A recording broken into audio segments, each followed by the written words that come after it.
Hello, my name is Jeremy Litwicki. I'm the founder of LATT SEO, and I work with e-commerce brands to help them generate more sales through their websites from organic search or SEO. And what I'm doing in this video here is looking at Crown and Caliber, especially from an SEO perspective, to see if there are any ways and any opportunities for them to improve rankings, likely generate more traffic and generate more sales. So first thing I want to do is look at this tool here called Ahrefs. And within this tool, there's so many different data points, but the two big ones to look at that I like to look at initially are referring domains. And a referring domain is a unique instance of a different website on the internet linking to this site. And the reason this is important and the reason we look at these is because Google views referring domains or links from other websites as votes of confidence or trust signals. When a trusted site links to you, Google sees that and understands that your site and associates your site as a trusted and high-powered site as well.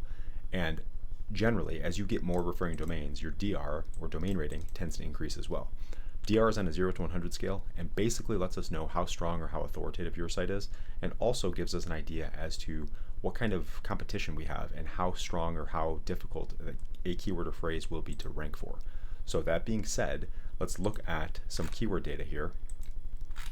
And if we look at this chart, this shows all keywords and phrases that Crown and Caliber is ranking for in Google. You can see here 40,164 different keywords. And I have it sorted by search volume per month. Now, some of these would make no sense to put a ton of effort toward. They already rank on page 1 for Rolex, which is nice. But some of these other brand names wouldn't make much sense. There's a lot of competition. There is a lot of volume for them, but it's extremely unlikely that you'll ever outrank Rolex for the term Rolex. So if we look at the search results here, you can see Rolex is at number 1, not surprisingly, and then looks like their Instagram's at number 4. So it's going to be extremely difficult to outrank them for their own brand name, but you could still capture traffic and sales by ranking for a brand or brand type products. That's totally fine, but something as broad as a brand name, I wouldn't generally recommend optimizing for. But if we look here for a type of category or an individual product name, we can start to see some potential opportunities here. And one of those would be men's watches. Men's watches, 30,000 searches per month. They're at number 95. So huge opportunity here for traffic. They're getting no traffic from this search for this collection here right now. So let's look at search results here for men's watches. And first thing to look at would be DR. Again, remember, Crown and Caliber DR 63, Movado 69, 73, 74, 77, 27, 86, 45, 51, 71, 67.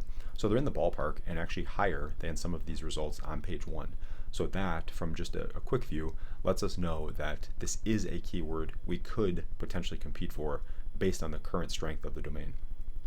Now, next thing to look at then would be what else is going on and what needs to be done on the page itself from a keyword and an optimization perspective.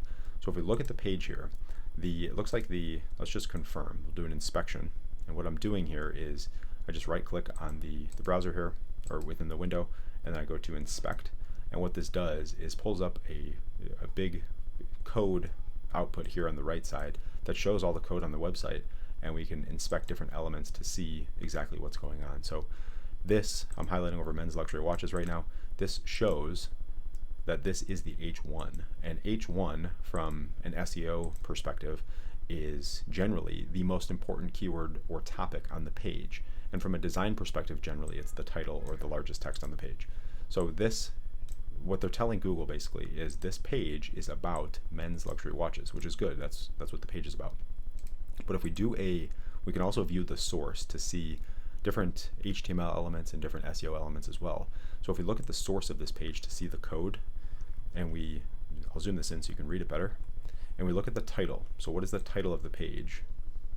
The title of the page from an SEO perspective is pre-owned and used men's, and then a separator, and then their brand name, Crown and Caliber.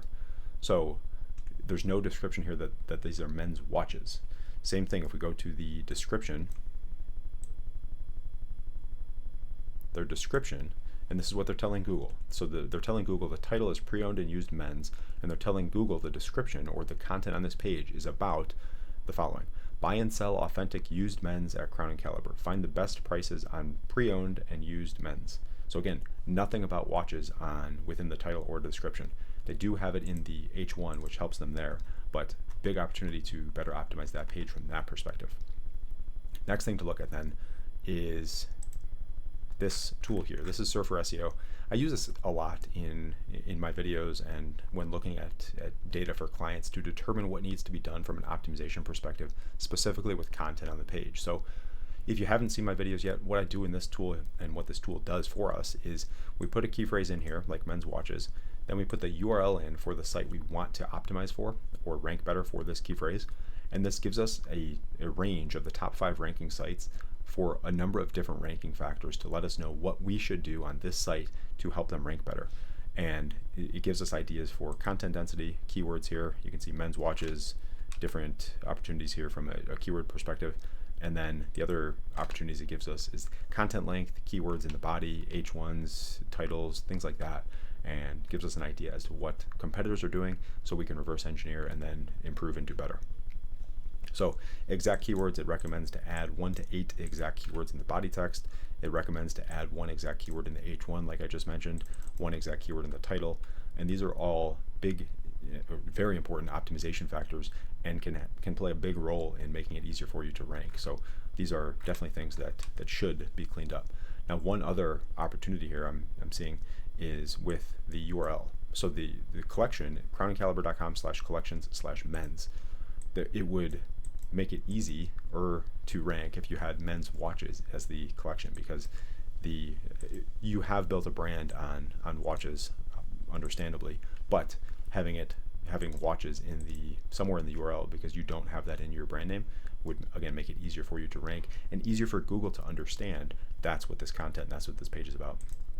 So hopefully this video provided some value, gave you some input and some ideas as to how to analyze a site, some part of the process we go through, and gave you some general idea as to what Google looks at when figuring out what a page should rank for. And that's it. Hope to see you on the next one.